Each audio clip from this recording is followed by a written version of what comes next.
Estamos terminando hoy una serie que comenzamos hace 2 meses y algo, en donde hemos comenzado un camino desde ese tiempo para acá, donde nos estamos enmarcando en un rumbo donde el Señor quiere llevarnos a cosas nuevas y buenas. Y se nos ha dicho que no es solo para algunos, sino que tiene que ser para todos.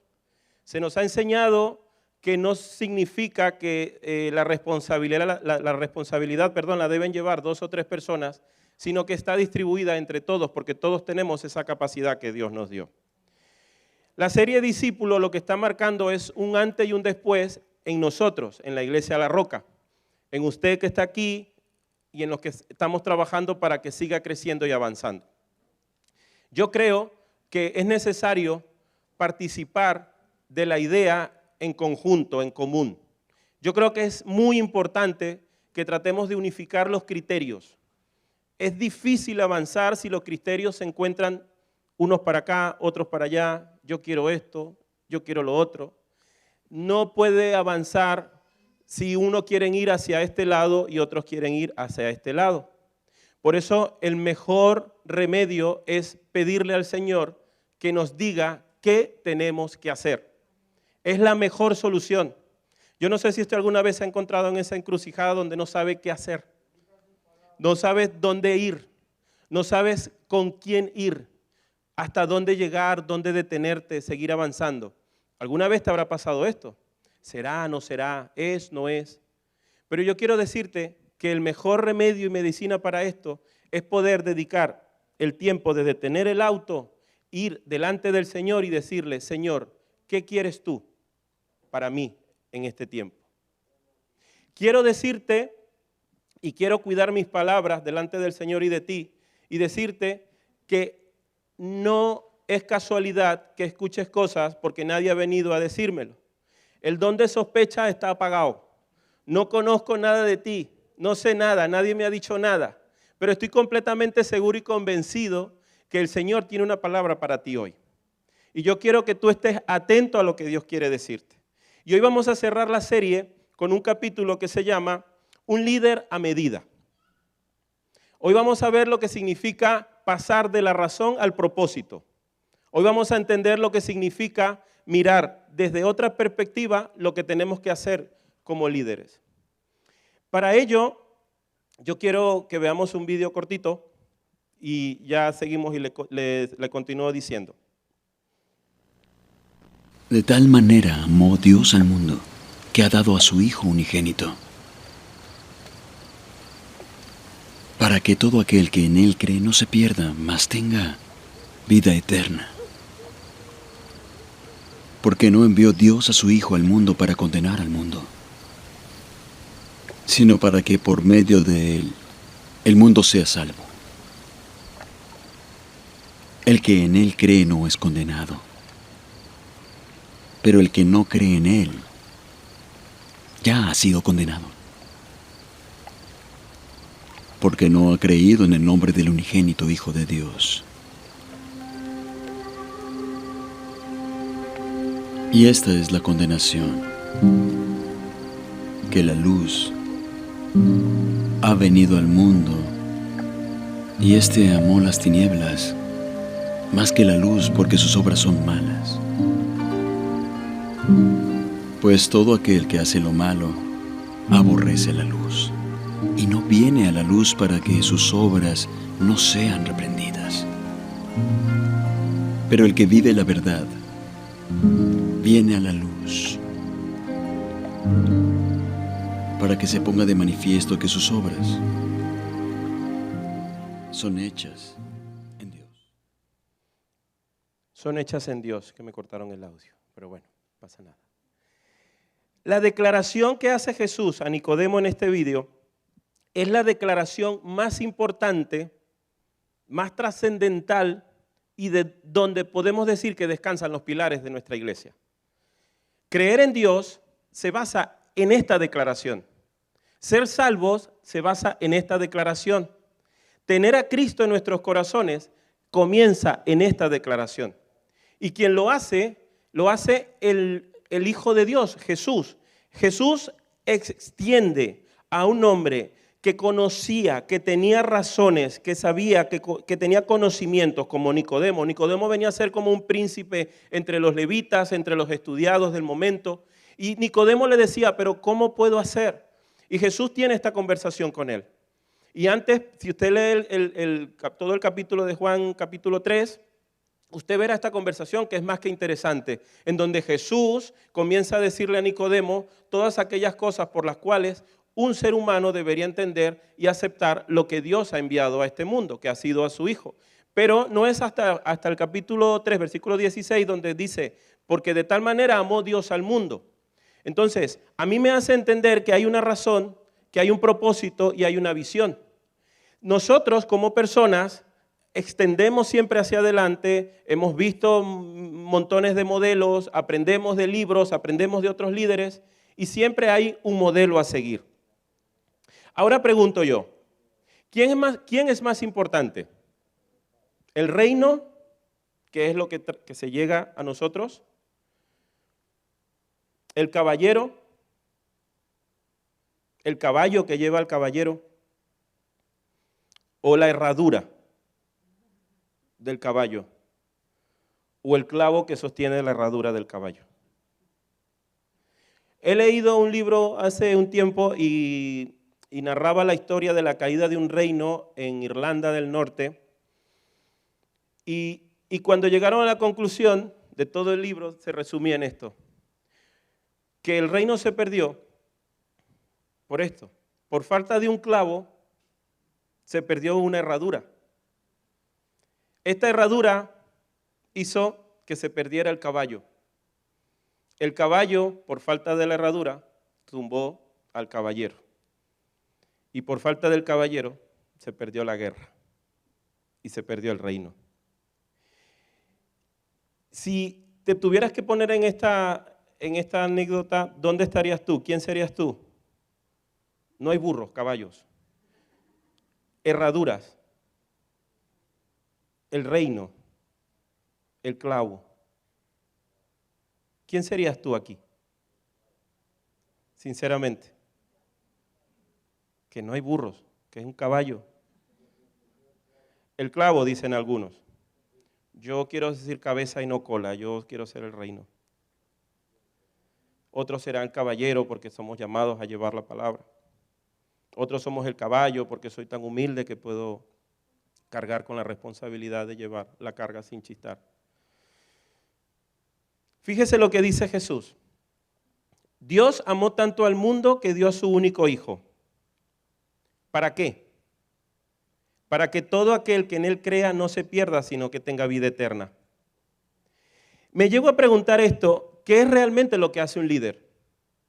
¿El estatus, el rango, la fama, el poder, el modelo, su estilo, su elocuencia, su gracia, su capacidad, su influencia? ¿Qué hace un líder?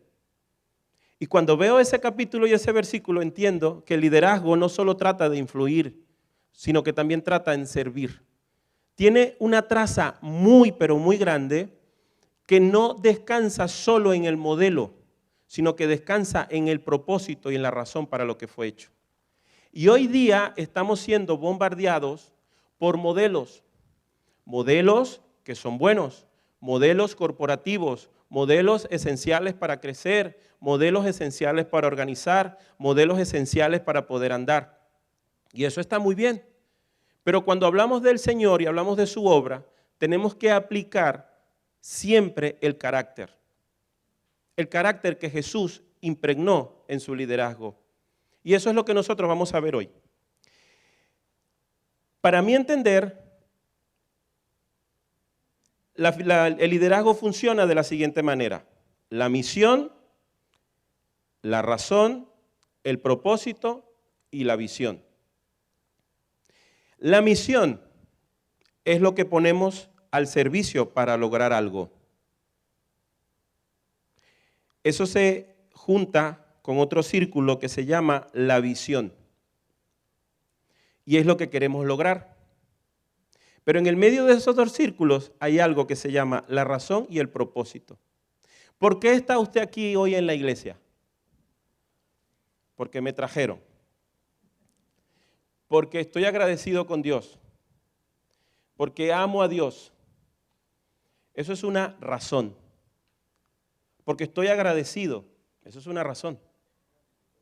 Y el problema es que a veces nos quedamos solo en la razón. Nos quedamos en que somos agradecidos porque Dios nos amó. Somos agradecidos y por eso estamos aquí. Y ocurre un fenómeno con esto, que no crecemos.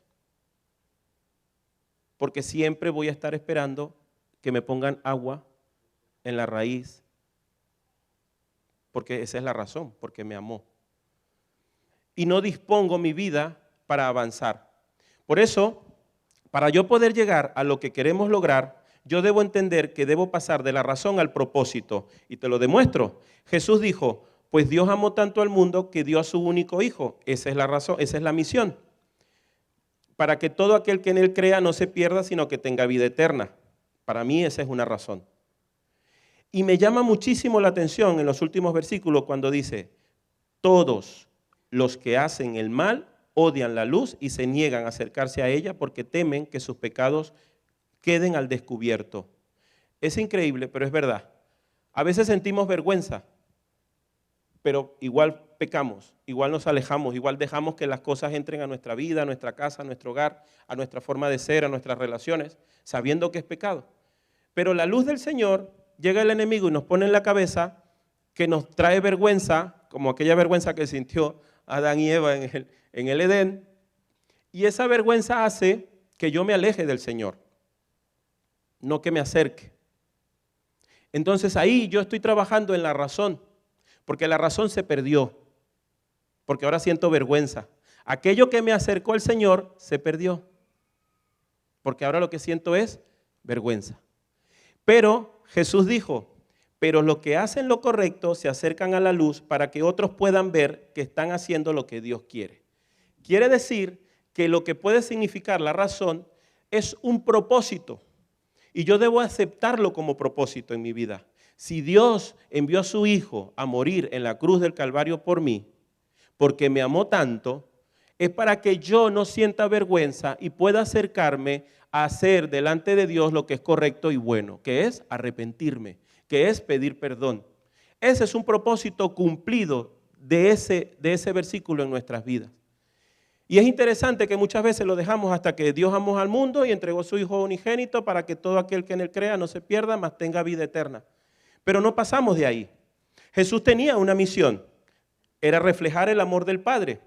Jesús tenía una visión, que nadie se perdiera. Pero lo que une y permite ver el resultado es el propósito.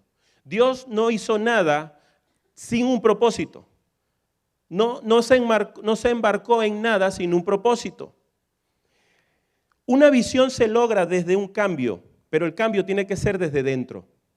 Nosotros no podemos pretender como iglesia avanzar si nosotros no entendemos que los cambios tienen que venir de dentro. Y estoy yendo desde lo general a lo específico. Estoy tratando de hacerte ubicar en lo que significa vivir por razones y vivir con propósitos. Si Dios me movió a este país, si Dios me movió a esta ciudad, yo no puedo conformarme con sencillamente aprovecharme del sol, disfrutar de las buenas playas, tratar de conseguir un buen empleo y vivir feliz. Eso sería una razón por la que nos podemos haber venido. En mi caso, pudo haber sido la situación económica de mi país, la situación política. Pero cuando Dios me trajo a este lugar, yo entendí que debí darle un propósito, porque si no sería un ser sin sentido. Si Dios te trajo a este lugar y Dios te está dando la oportunidad de poder avanzar y servir con una iglesia fresca, con un mensaje diferente, enriquecedor, que has sentido el calor de tus hermanos, donde te sientes bien, te sientes chévere, andas como quieres estar, entonces tú tienes que entender que tienes un propósito aquí también. ¿Amén? ¿O ayayay? Estamos muy serios, ¿eh? Relájese un poco. Tienes un propósito. Dios te llamó con un propósito. Tú tienes talento y habilidades. Interesante que lo menciones. Gracias. ¿Por qué? Porque los talentos y las habilidades descansan en la misión. La misión es algo que está hecho para que se destaque lo que sabemos hacer, lo que tenemos. ¿Por qué? Porque es lo que ponemos al servicio para lograr algo. Yo soy bueno organizando, tú eres bueno cantando, yo soy bueno trayendo, tú eres bueno llevando, tú eres bueno predicando, tú eres bueno enseñando. Entonces ahí está la misión. Pero cuando nos chocamos con lo que no nos gusta, cuando chocamos con lo que no nos parece, cuando chocamos con lo que no estoy de acuerdo, cuando etcétera, etcétera, entonces la razón comienza a gobernarnos. Y entonces digo, no, es que no te voy a dar lo mejor de mí. Es que no lo merece. No lo merece. Y esa razón te está llevando a opacar el propósito que Dios tiene contigo en este lugar. Nosotros somos, la palabra del Señor en nosotros es trascendental. Va por encima de nosotros. No tiene nada que ver con nosotros. Nosotros somos sencillamente un instrumento. Somos un canal. Si Dios le plació ponerte aquí, ¿has pedido al Señor propósito para lo que quiere hacer contigo aquí? ¿O quieres sencillamente ser un ganado de engorde? Engordar y ya está. ¿No te sientes incómodo a veces? Hermana, no le toque la barriga al esposo, hágame favor. ¿No te sientes a veces incómodo no sabiendo qué hacer? ¿O sabiendo que tienes que hacer algo, pero hay algo que no te deja hacerlo? A mí eso me pasa muchas veces. Y una de las cosas que yo he aprendido a atar en mi vida es el carácter. Porque la misión me da el qué. El propósito me da el por qué o para qué. Y la visión me dice hacia dónde voy.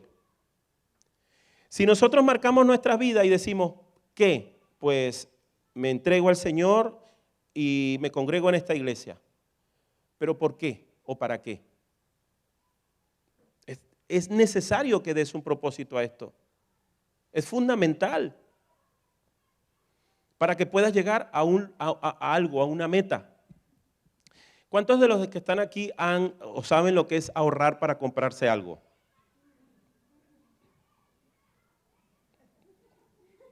Chévere, ¿no? Eso es buenísimo. Pero cuando llega el momento, disfrutas, porque dices, wow, lo logré, lo puedo disfrutar ahora. ¿Qué ocurre con todo esto? Que en la vida espiritual pasa igual. Nosotros tenemos que aprender a desmarcarnos de muchas cosas para que el propósito de Dios se cumpla y podamos ser de bendición.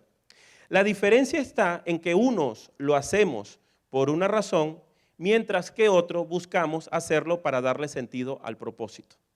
Y entonces lo que le decía al principio, ¿cómo anda el carro si unos tiran para acá y otros tiran para acá? Desgasta tener que estar tratando de explicar hacia este lado. Se invierte mucho tiempo, hay desgaste. Y eso pasa en los hogares, pasa en las relaciones, pasa en la economía, pasa en la iglesia, pasa en todas partes. Cuando dos cabezas piensan diferente, ahí no hay comunión. Y lo primero que hay que buscar es la comunión. Sin comunión no podemos avanzar. Por mucho conocimiento que tengas, por mucha razón que lleves, por mucha estrategia que puedas desarrollar, pero si no hay comunión, el cuerpo no puede avanzar porque no hay una dirección clara. Lo que hacemos es entorpecer sin darnos cuenta. La misión debe cumplir o debe ser parte de la visión. Para ello debemos entender que existen dos cositas muy interesantes. Y ya con esto entro en materia para cerrar. Existe lo que es el estilo y existe lo que es el carácter. Estilo o modelo y carácter. Hoy día nunca, o como hoy día, nunca hemos visto tantos estilos. Que el que predica canta y el que canta predica, que el que baila canta, predica y canta, que la iglesia crece y no crece, que la iglesia se hace así o se hace asado, que ahora hay pastores que cuentan chistes y hacen reality show en el púlpito, que otros son de esta manera, sentimos presión social, sentimos presión desde fuera, a veces no sabemos qué hacer, si decirlo o no decirlo, si conviene o no conviene. ¿Por qué? Porque el estilo es así o el modelo es asado. Sentimos más al Señor cuando gritamos, sentimos menos al Señor cuando no gritamos. Existe tanta variedad en el mundo que dices, ¿qué hacemos? Si nosotros salimos de aquí, de la iglesia de La Roca, y vamos afuera, muchos nos asustaríamos. Porque diríamos, yo quiero mi iglesia, no me siento gusto, no lo veo bien, no me parece. Y los que están ahí lo disfrutan, y los que están ahí se gozan. Y tú dices, pero ¿cómo es esto? Lo fundamental de todo esto es entender que lo que Jesús estableció fue un modelo de carácter, no un modelo de estilo, sino un modelo de carácter. El concepto de estilo es moda, manera, forma de comportamiento, uso, práctica, costumbre. Eso es un estilo o moda, o modo, o modelo.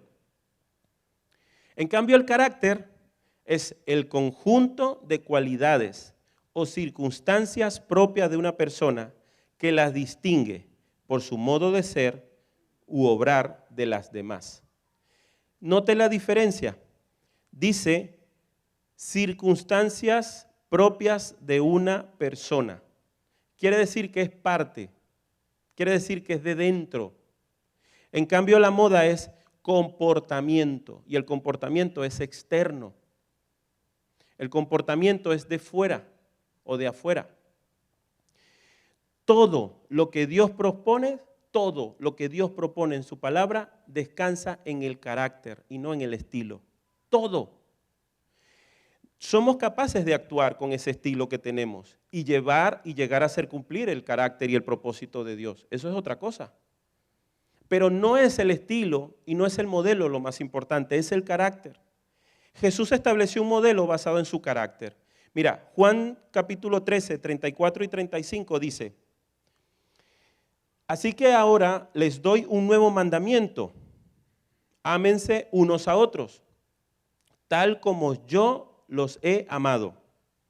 Ustedes deben amarse unos a otros. El amor que tengan unos por otros será la prueba ante el mundo de que son mis discípulos. Esta verdad, este modelo, porque es un modelo basado en el carácter. ¿Por qué es basado en el carácter? Porque esto tiene una dimensión espiritual.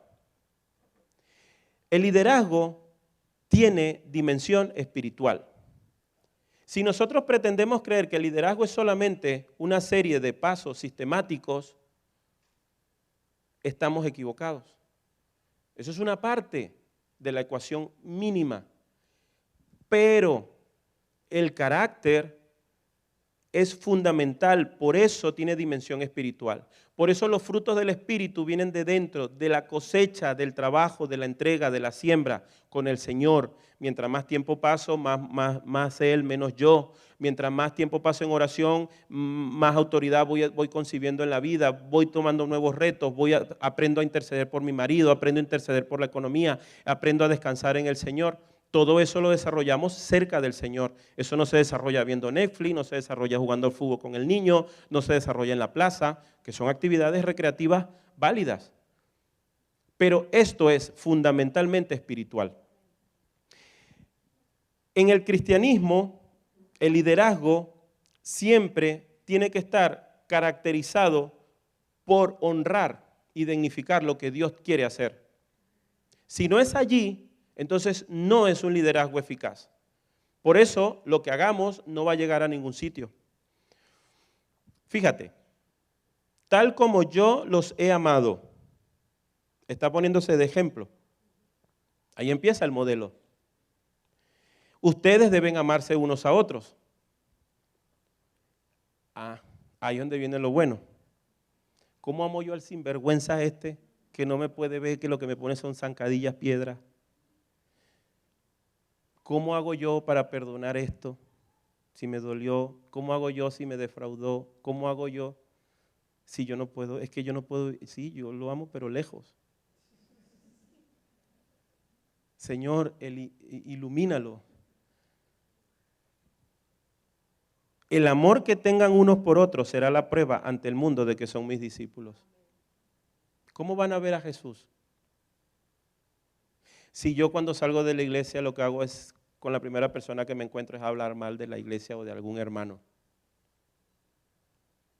Ay, pero es que es verdad, porque lo que he hecho, tela. Mira, te abro mi casa, te abro mi hogar. De todas las cosas que he tratado de corregir, y una de las más simples es nunca debatir delante de mi hijo aquellas cuestiones que no van a entender y que lo pueden asumir como una crítica. ¿Sabes por qué? Porque ellos crecen y cuando llegan a la iglesia o ven a la persona mencionada o ven a la misma iglesia como algo llena de defectos y algo a la cual no debes darle la confianza. Y eso es grave porque sugestionamos. Y es una práctica que estamos llevando y lo hacemos involuntariamente cada vez que nos reunimos en grupo. Pero hemos aprendido de ese fracaso. Y yo entiendo que es difícil avanzar sin perdonar. Si yo no perdono y si yo no amo, que son dos cosas muy distintas, no avanzo. La razón es que yo debo perdonar. Y el propósito es para poder avanzar. Si yo no perdono, yo me estanco. Yo no avanzo. Me pongo el grillete yo. El otro puede andar feliz brincando como una cabra, pero yo tengo el grillete. Si yo no perdono, yo no avanzo. Si tú no perdonas, no avanzarás. ¿Sabes que el propósito de Dios para tu vida y para mi vida no descansa en lo que tú viviste ayer? Descansa en lo que Él ve de ti que vas a hacer mañana. Porque Él sigue confiando en ti y sigue creyendo en ti. Una de las canciones que cantábamos decía eso, que ¿qué te ofrezco? Y sentía en mi corazón y le decía al Señor, pero porque tú me amas. Si te defraudo cada 2 minutos. Porque su amor es único, no es un amor como el nuestro. Por eso Él nos ve por lo que nosotros vamos a hacer.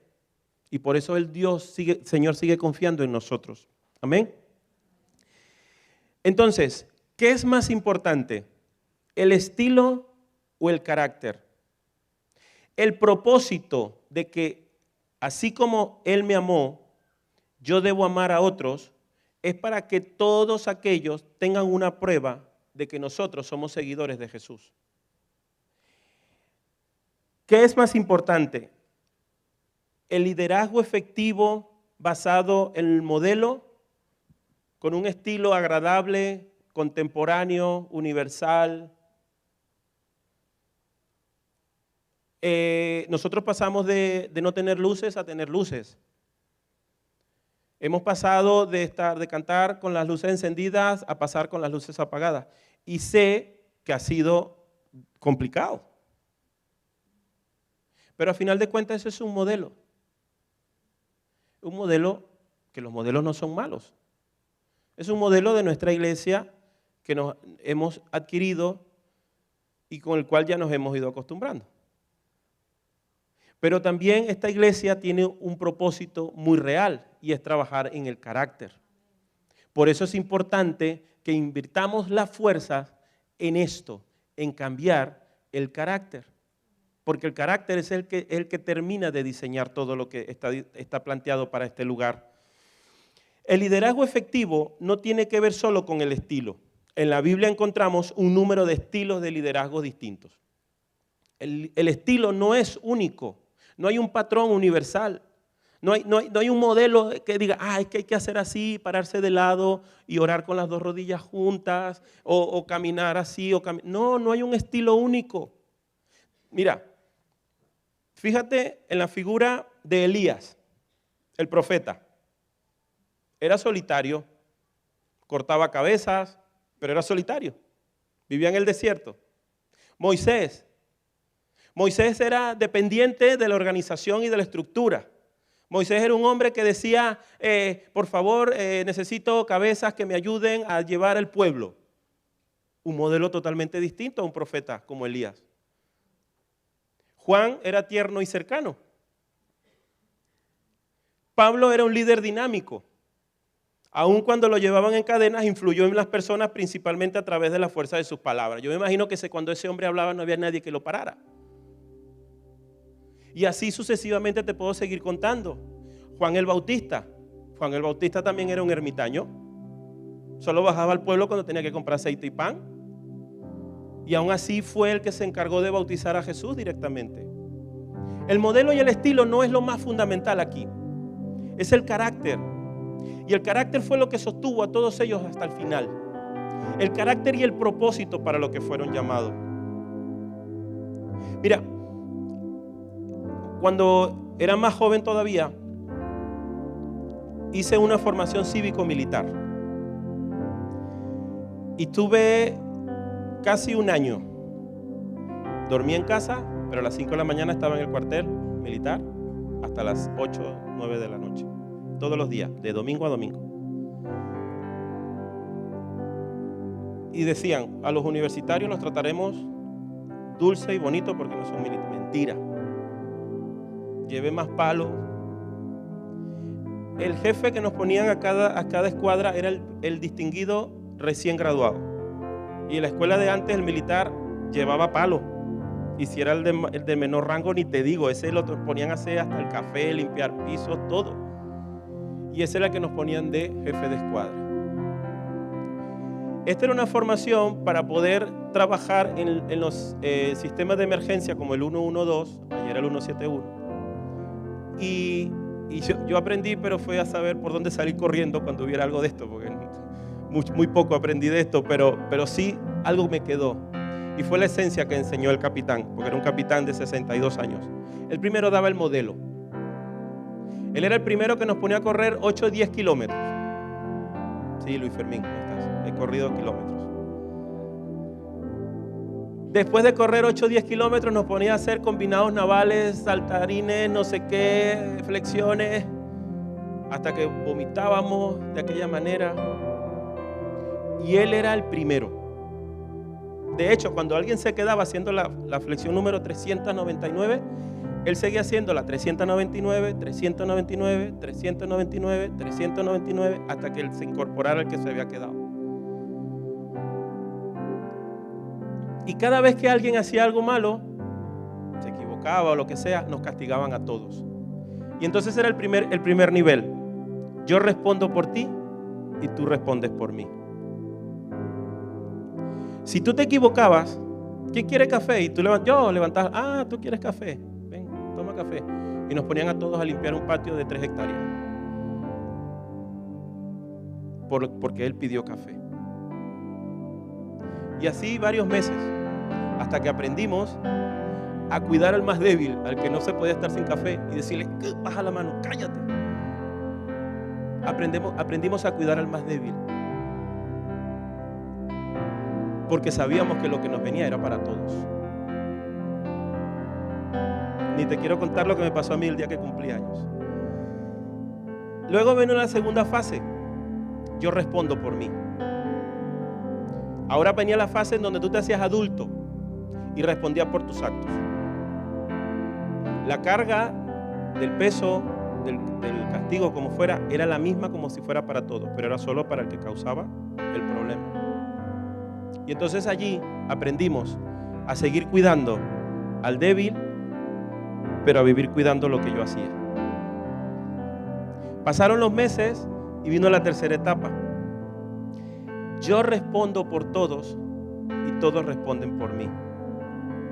Y tú dirás, ¿qué diferencia hay esta con la primera? Yo respondo por ti y tú por mí. Que en esta tercera etapa nos soltaron en un campo kilómetros, ni sabíamos dónde era. Y nos soltaron a todos. Éramos como 80 o 90. Y nos dijeron, porque claro, nos enseñaron cartografía. Yo como buen indio miraba para el cielo y veía el sol, para allá. Pero nos enseñaron cartografía. Yo no aprendí mucho de esto. ¿Y sabes qué fue lo más difícil en ese lugar? Nos dijeron, ¿te quieres graduar? Este es el trabajo de grado. Tienes hasta las 7 de la tarde para llegar al destacamento número 47 de la Guardia Nacional y tienes que hacer equipos. ¿Tú sabes qué fue lo más difícil de eso? No fue salir de ahí, fue hacer equipos.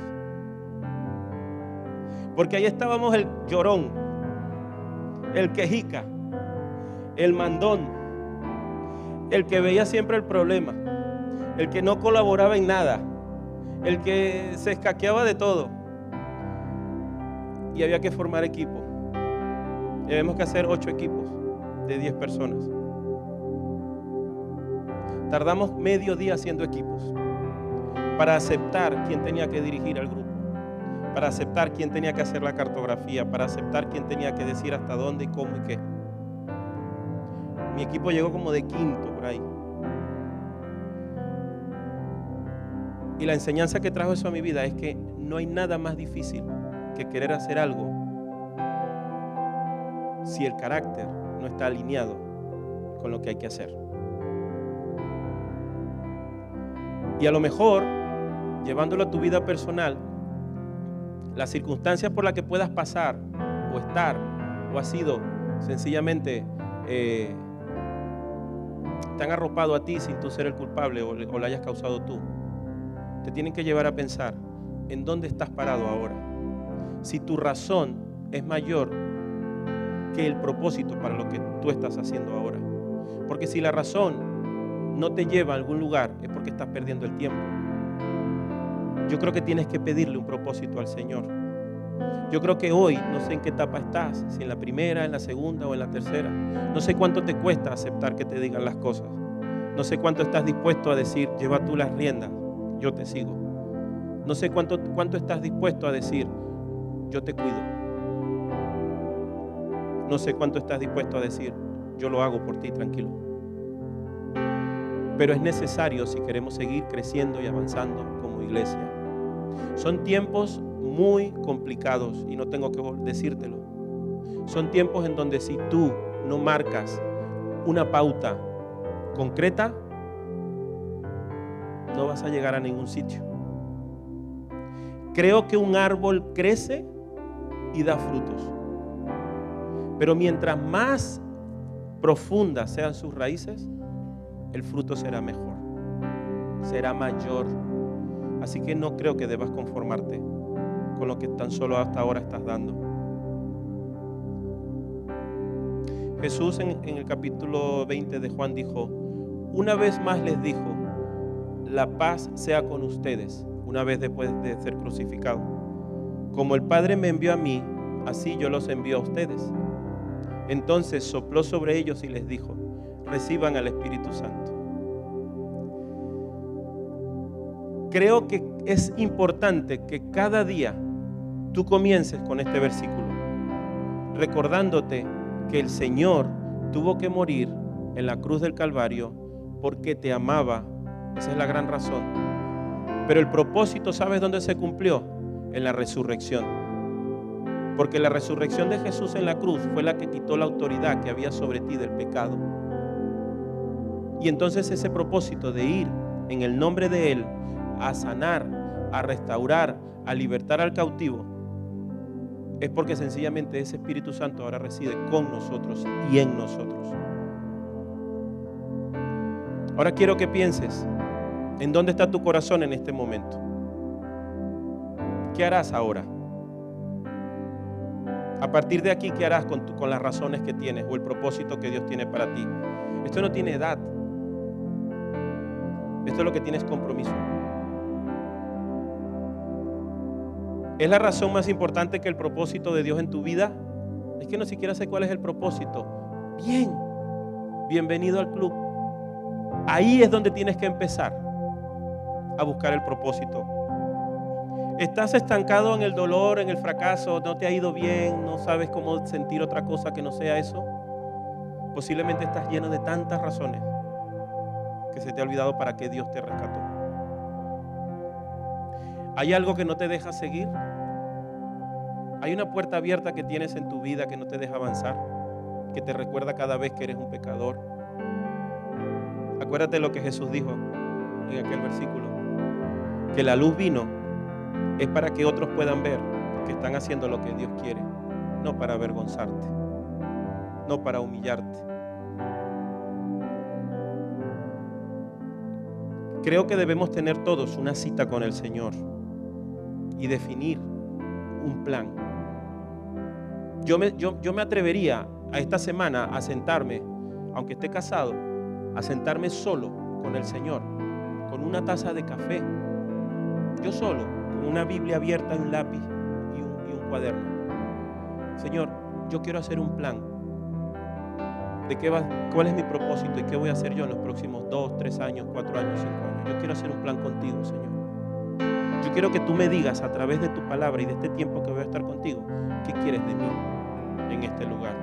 Te reto a que lo hagas y vas a avanzar, vas a dejar de ver las cosas que ves que no te gustan. Destácate. Tú tienes capacidades y habilidades que no tiene nadie más. No dejes solamente que eso es de un grupo que lo lleva. No. Vamos a entrar en un tiempo tan necesario y tan importante en que tú aceptes que tienes 2 manos como yo, 2 piernas como yo, y que si te sientes el clavo, eres tan importante como el caballero y el mismo reino, porque sin el clavo no anda el caballo. Yo quiero que te pongas en pie. Por favor, con todo respeto, quiero pedirte que tomemos unos minutos para orar y para pedirle al Señor que sea Él quien revele si mi vida está basada en razones y no me dejan ver el propósito. Si mi vida está marcada en el estilo que no va acorde al que yo quiero, o sencillamente debo descansar en el carácter de Jesús. Cada uno se conoce a sí mismo. Cada uno sabe dónde está y lo que tiene y lo que necesita. Permite que sea el Señor esta mañana que te toque, que te diga lo que tienes que hacer. Es un tiempo para ti. Este es un examen de admisión a la universidad. Nadie te puede ayudar. Eres tú, solo tú y Dios. Señor, te damos las gracias en este lugar y en este momento por lo que tú, Señor, significas para nosotros. Sé que de alguna manera cada uno ha llegado a conocerte de una manera también distinta, pero todos hemos llegado a este punto y ahora te conocemos, Señor. Me han hablado de ti, me han dicho que tú existes y aquí estoy. Con brazos caídos o con brazos levantados, quiero aprender, Señor, a hacer mejor tu voluntad. Quiero entender, Señor, que un líder a medida es aquel que descansa en tu carácter, que aprende a vivir, Señor, bajo el modelo que nos enseñaste. Es estar sujeto, es estar atado y anclado, Señor, a ti. Gracias por los buenos tiempos que vendrán. Gracias por los buenos tiempos que se acercan. Pero yo quiero, Señor, ser parte de lo que tú tienes para este lugar. Por eso te pido que primero sanes mis heridas, mi corazón, mi forma de pensar, mi forma de entender la vida, Señor. Tal vez he sido bastante obsesivo con ello. Tal vez, Señor, he sido muy compulsivo a la hora de escuchar, o más bien hablar antes de escuchar. Ayúdame, Señor, a entenderte más, a caminar más cerca de ti, Señor. Que no hayan vientos que me muevan de este lugar, sino es tu voluntad, Señor. Que no hayan vientos, Señor, que me cambien de dirección. Que seas tú, Señor, quien me mantengas firme, anclado. Aunque mis emociones fluctúen, Señor, por el cambio del tiempo, del viento, que mi corazón, Señor, se mantenga firme, anclado, Señor, delante de ti. Te doy gracias por esta iglesia, te doy gracias por este lugar. Te doy gracias, Señor, por lo que cada uno de mis hermanos representa para ti. Ayúdanos a tener un encuentro personal, directo y especial contigo, Señor. En el nombre de Cristo Jesús. Amén y amén. Carácter, no modelo. Propósito, más que la razón. Los amo mucho, mis hermanos. Que Dios les bendiga.